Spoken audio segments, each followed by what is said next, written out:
And it was launched as a diaper that would keep your baby drier, but soon after hitting the market, parents revolted on Facebook saying Procter & Gamble's new DryMax diapers left babies screaming in pain. The Consumer Product Safety Commission investigated and found nothing wrong. How did this all happen? ABC 2 News investigator Josie Sturman is working for you tonight, combing through 2,000 pages of information to figure out exactly what happened here. Ernie. You want to hold Ernie's hand? When we first met little Aiden Streeland last year, he needed a little support. Then 2 years old, Aiden was at the doctor's office looking for relief for what his dad describes as a blistering rash on his backside. Like a big red spot with almost like a sunburn, if you will. Dad Jerry thought he knew the cause. New diapers the family had started using. Pampers DryMax diapers with new technology that made the diapers smaller and claimed to keep babies drier. The Streelands felt they had another effect on Aiden. He was screaming, said, "Mommy, Daddy, no touch, no wipe."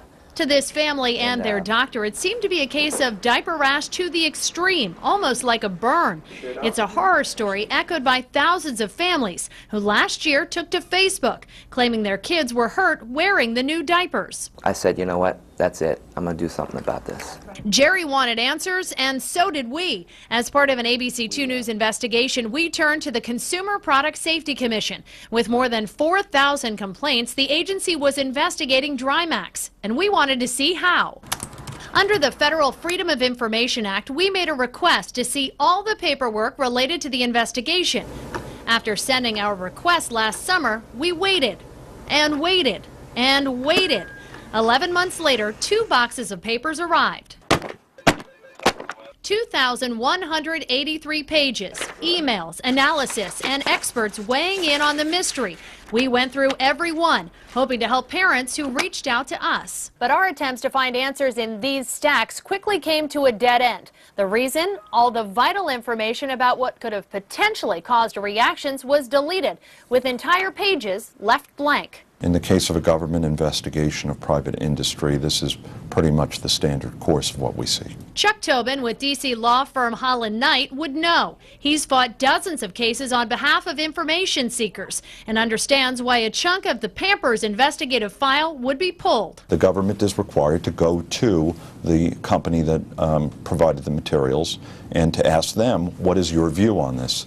The government is not required to rubber stamp that view. But we'll never know if they did, because we don't have access to the legal arguments between the CPSC and Procter & Gamble. We only know the end result. More than 500 whole pages missing from the 2,100-page investigative file, with other facts blacked out on other pages.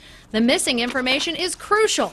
The documents given to us leave out many important facts, from the company's testing of the diaper to ingredients used to make them. It is difficult to understand from the standpoint of the consumer who wants to know everything, but there are legitimate reasons why a company would want to protect its trade secrets. And the government cited those reasons in withholding paperwork, saying, quote, the CPSC was required to share the request with the company, and they made claims of confidentiality with respect to the testing data and other proprietary information, which led to certain information not being disclosed. The agency also points out their investigation did not turn up any reason to recall the DryMax diapers. Procter & Gamble says their product is safe. Thanks for being a good boy, buddy.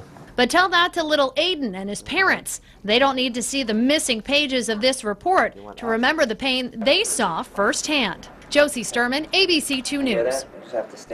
Now, in a statement, Pampers emphasized that both the CPSC and Health Canada found no connection between DryMax and diaper rash. As for their investigative file, a spokeswoman says they supplied all data required by those agencies and that any information removed was confidential information on their products, such as formula cards or personal consumer information. Now, you can read their full statement on our website at abc2news.com. Just go to our website. You can find Josie's story right here, and then you can also take a sneak peek and look at some of those documents by just clicking on the tab right there.